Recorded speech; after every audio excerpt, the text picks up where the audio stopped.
In this video, I'll show you the fuse box location on any Dodge Durango or Dakota from 1996 to 2003.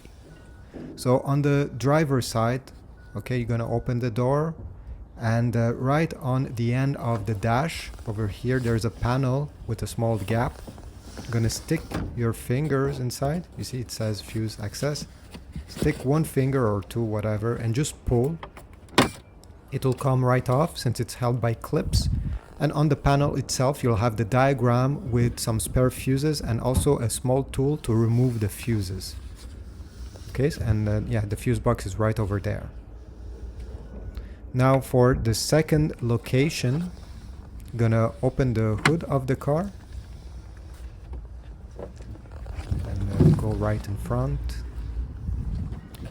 Here there's no battery. This is where you're gonna see your battery, but right above it there's this panel where it says fuse and relay, and it's held by multiple clips like this one that you'll have to push and to remove the lid.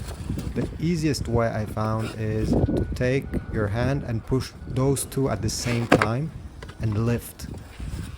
The cover will come out, and yeah, you have the diagram here showing you which fuse is which. I'll just show you. Right, that. And right over here you have your fuses and relay. So this is the second location. I hope this was useful. Please leave a like and also type a comment. This is helping my channel, and I'll see you in the next one.